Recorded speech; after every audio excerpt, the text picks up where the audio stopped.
Good morning, good morning, good morning, and welcome to Starting the Day the Right Way 5-minute devotion for December 8th, 2020.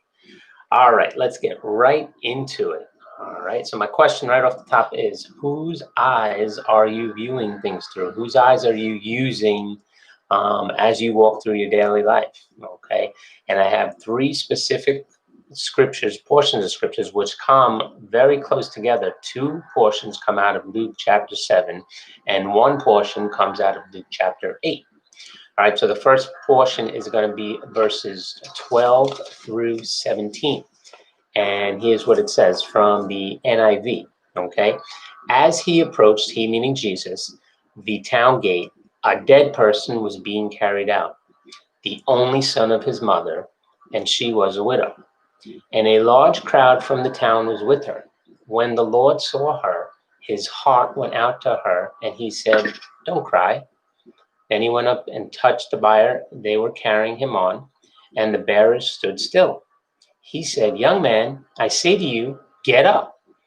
The dead man sat up, and he began to talk, and Jesus gave him back to his mother. They were all filled with awe and praised God. "A great prophet has appeared among us," they said. "God has come to help his people." The news about Jesus spread throughout Judea and the surrounding country. All right, the next portion comes a little bit further down, verses 44 through 47. Again, Jesus came across somebody else. Then he turned toward the woman and said to Simon, "Do you see this woman? I came into your house. You did not give me any water for my feet, but she wet my feet with her tears and wiped them with her hair. You did not give me a kiss, but this woman from the time I entered has not stopped kissing my feet. You did not put oil on my head, but she has poured perfume on my feet. Therefore I tell you, her many sins have been forgiven, as her great love has shown. But whoever has been forgiven little loves little." And finally, in chapter 8, the next chapter over, from verse 51 through verse 56, when they arrived at the house, again, this was another instant. When they arrived at the house, Jesus wouldn't let anyone go in except Peter, John, James, and the little girl's father and mother. At this time, the father's and mother's girl had passed away, and everyone was weeping and crying. And Jesus had said to this leader, whose name was Jairus, he said, "Don't be afraid, just have faith, and she will be healed."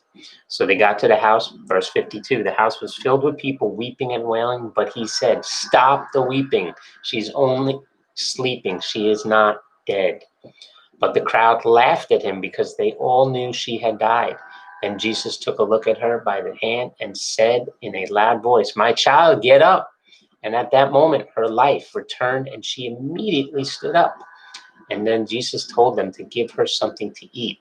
Her parents were overwhelmed, but Jesus insisted that they not tell anyone what had happened. All right, so there's a lot more circumstances, but what caught me was that these particular portions of scripture were so close together and so tightly knit in Luke. And Luke was a person of detail, great detail. And he had time to interweave all these stories together. Now, we don't know whether it happened hours apart, days apart, weeks apart, months apart, but in the portion of scripture, two of these are in chapter 7, one of them is chapter 8, occurring one after another. And I think this is a really good lesson for us to learn and to grab hold of.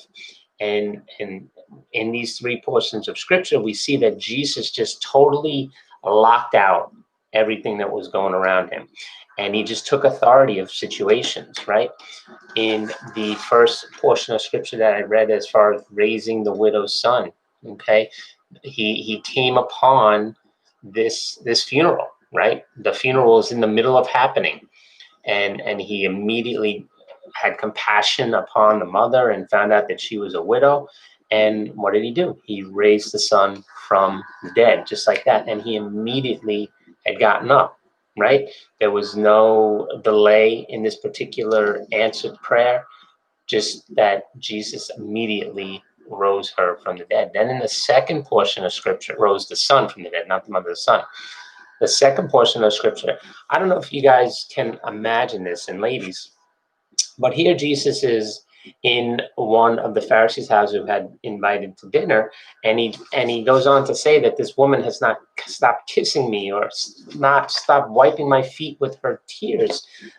Picture Jesus having a conversation with everyone within the room while someone is putting perfume on them, wiping your feet, crying on your feet. I would be so uncomfortable, I can't even imagine. But yet, Jesus was so focused on the conversation and presenting the word to the people around him, even though he wasn't paying attention to what was going on as far as the woman, but he knew exactly what was going on.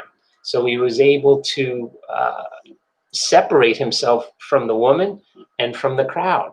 So he was able to block both out at particular times when he needed it. And then finally, when he goes to the leader's house, Jairus' house, and he just tells everyone, just basically, stop, be quiet. Stop the weeping, stop the laughing, stop the making fun of. Some portions of scripture say he even cleared out the room, right?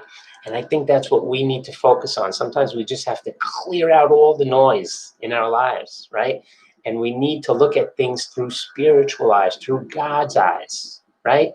We see a cross, we see hurt and pain and suffering. Jesus saw relationship restored, right? We see people who have died or passed on. Jesus sees people who are alive.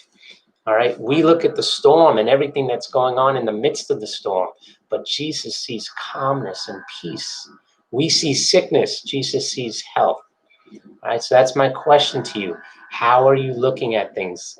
Through your eyes or through Jesus's eyes? If you're not looking through Jesus's eyes, what is it going to take to switch to see things through Jesus's eyes? All right, think upon this, ponder upon it.